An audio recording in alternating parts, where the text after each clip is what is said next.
नमस्कार। आज मैं आपसे एक बिल्कुल भिन्न विषय पर चर्चा करने के लिए यहाँ आया हूँ। आज का विषय है भगवान शिव की शक्तियों का वैज्ञानिक आधार। ये मत समझिए कि मैं भगवान शिव की शक्तियों को चुनौती दे रहा हूँ, और ना ही ये समझिए कि मैं कोई अंधविश्वासी हूँ। देखिए, मेरी प्रवृत्ति है बचपन से ही, या ये समझे कि जब थोड़ा सा तर्क की शक्ति पैदा हुई तब से ही ये प्रवृत्ति है कि बिना तर्क के, बिना उसके सबूत के, बिना प्रमाण के मैं चीज़ों को जरा मानता नहीं था। फिर उम्र का तकाजा है, न मैं अंधविश्वासी हूँ, न मैं धर्म को और आस्था को तर्क पर तोलना चाहता हूँ। मेरा रास्ता बीच का है। जी, मैं बीच के रास्ते पर चलता हूँ। बहुत सारी अवधारणाओं पर मेरी असहमति है, लेकिन अगर उनको किनारे रख के, उनको नज़रअंदाज करके उन विषयों पर बात की जाए जिन विषयों पर हमारी सहमति है, जिन तथ्यों पर हमारी सहमति है, तो शायद आनंद आएगा।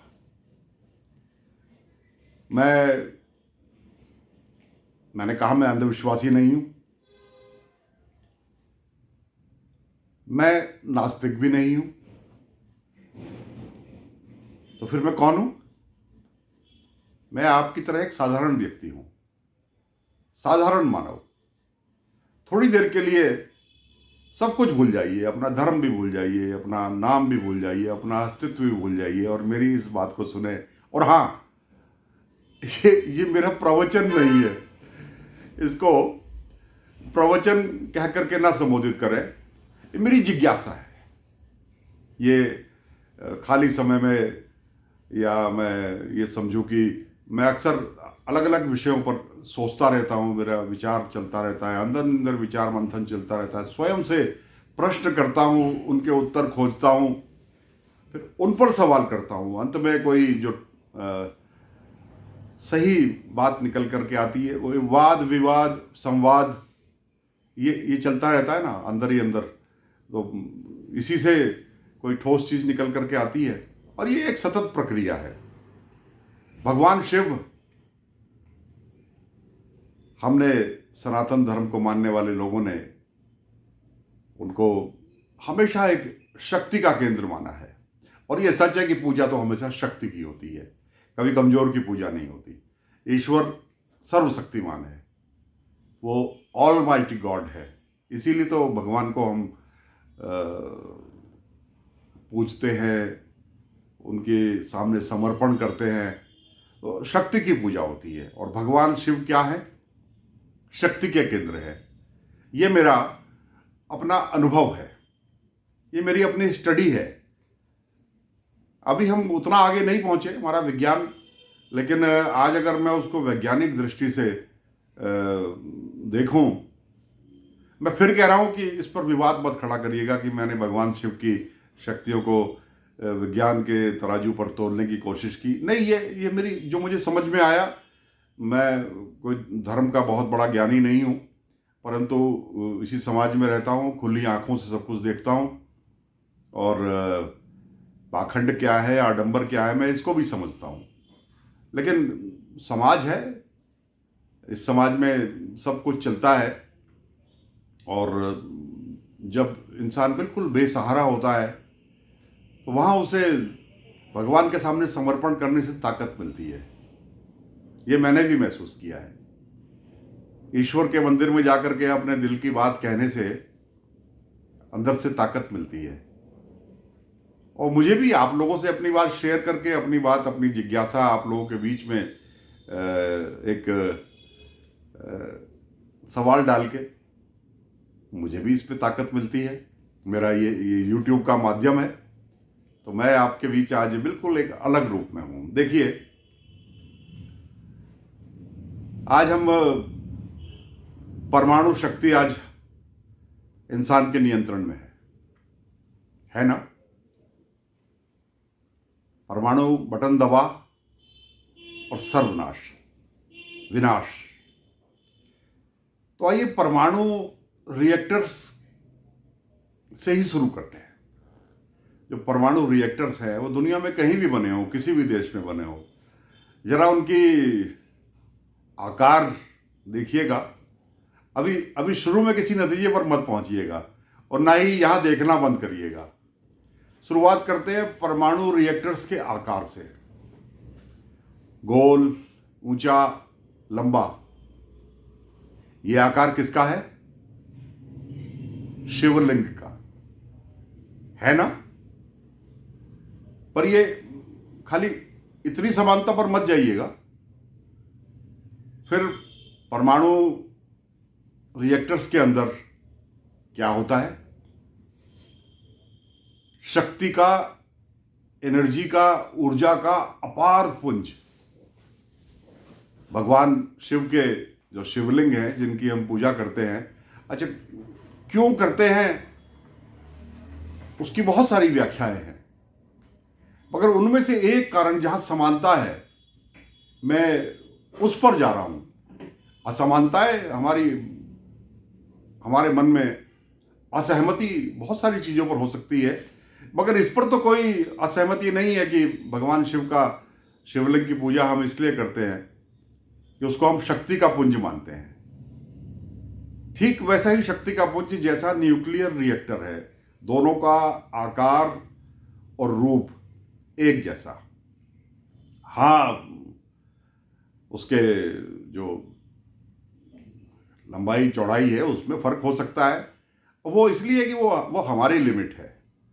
हम शायद भगवान शिव का इतना ही बड़ा शिवलिंग बना सकते हैं या इतना ही बड़ा शिवलिंग हमको मिला, लेकिन कई बड़े बड़े भी हैं दुनिया में।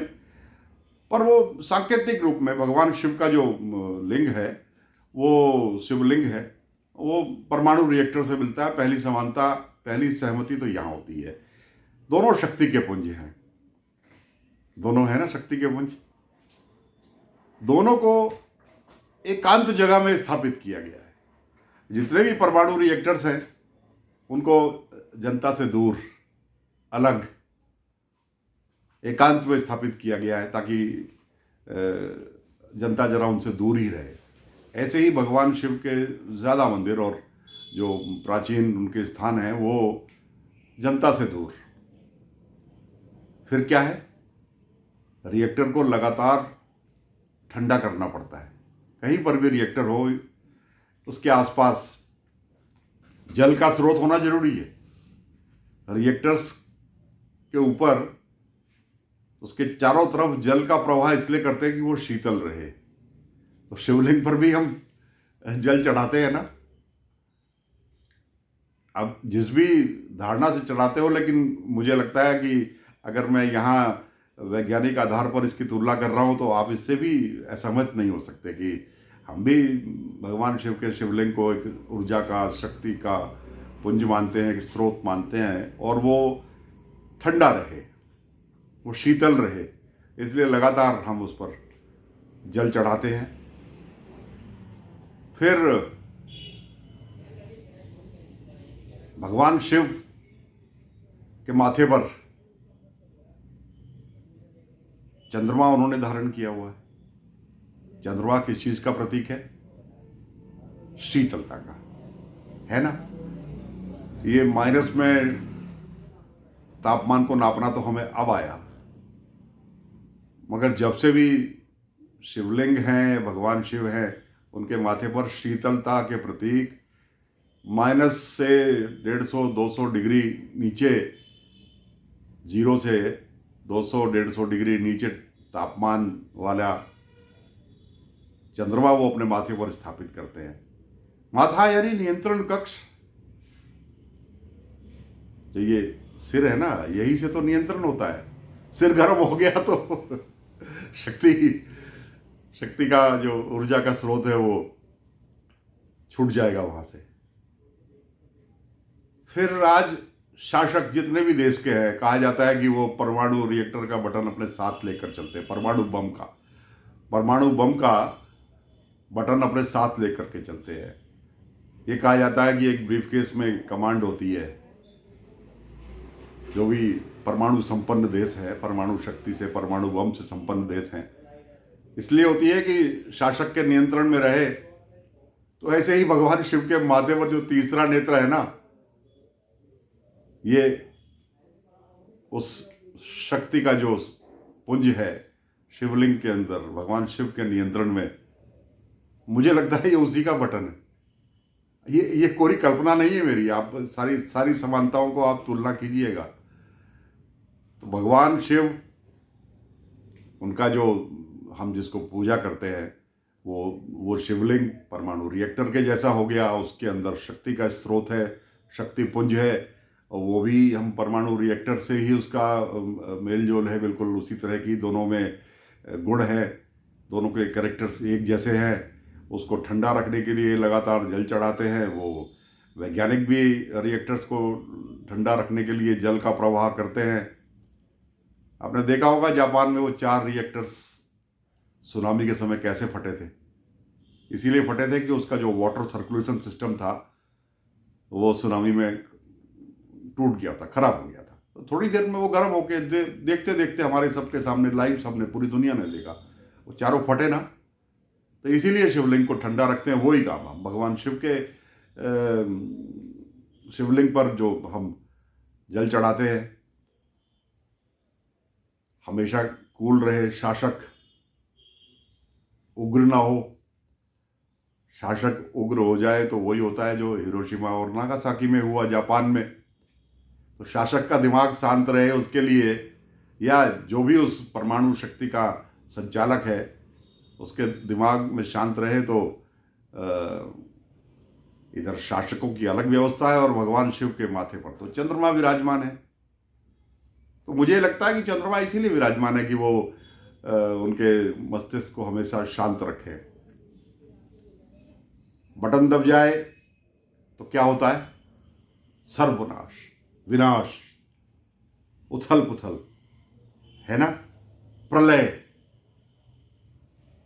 भगवान शिव की तीसरा नेत्र खुल जाए, हमेशा से कहा जाता है ना कि भगवान शिव ने तीसरा नेत्र खोल दिया तो प्रलय आ जाएगी। तो वो प्रलय क्या है? विनाश, सब कुछ। वैसा ही विनाश परमाणु शक्तियों से होता है। भगवान शिव जनता से दूर रहते हैं। वो तो हम ही उनके आसपास केदारनाथ मंदिर में बिल्कुल उनके आसपास चारों तरफ हमने अतिक्रमण कर लिया था। तो ये केवल सहयोग नहीं है। 2013 में जितने भी शिव के स्थान थे सभी जगह वो प्रलय ही थी। जो कुछ केदार बाबा के मंदिर में हुआ, वहाँ से जो चला, वो प्रलय ही तो थी, और क्या था। अच्छा, दुनिया के सारे वैज्ञानिकों को एक बार इकट्ठा करके बोलो कि इतना जल जितना जून 2013 में 16-17 की रात को वहाँ पर एक साथ बरसा, एक साथ वहाँ से प्रवाह शुरू हुआ, इतना वहाँ जल पैदा करके दिखा दो। दुनिया के बड़े से बड़े पंप ले जाओ, अगर उतना जल वहाँ इकट्ठा करके और एक साथ उसका प्रवाह करके दिखा दो तो मैं मान जाऊँ। वो तो एक दैवीय चमत्कार ही था। ये मुझे यहाँ अंधविश्वासी मत समझिए, लेकिन यहाँ वैज्ञानिकों को चुनौती है, भगवान की शक्ति को चुनौती नहीं है। ये चुनौती वैज्ञानिकों को है। अच्छा, फिर उसके बाद मैं अगर जोड़ूं आगे तो कृपया करके उस पर उपहास मत उड़ाइएगा। वही भगवान शिव जो केदारनाथ की धरती पर भूमिगत हुए, उनका पृष्ठभागी तो वहाँ है जिसकी हम आज पूजा करते हैं। उनका मुख कहाँ निकला? मुख निकला काठमांडू में। काठमांडू में मुख निकला ना, प्रजापति मंदिर जिसको आज बोला जाता है ना। वहां क्या हुआ? वहां इतना बड़ा भूकंप आया। तो मुझे लगता है ये भगवान शिव ने कहीं कोई करवट ली शायद। इतनी सी बात थी और इतने में क्या क्या नुकसान हो गए, महीनों तक नुकसान हो गए, 10 हजार लोग चले गए।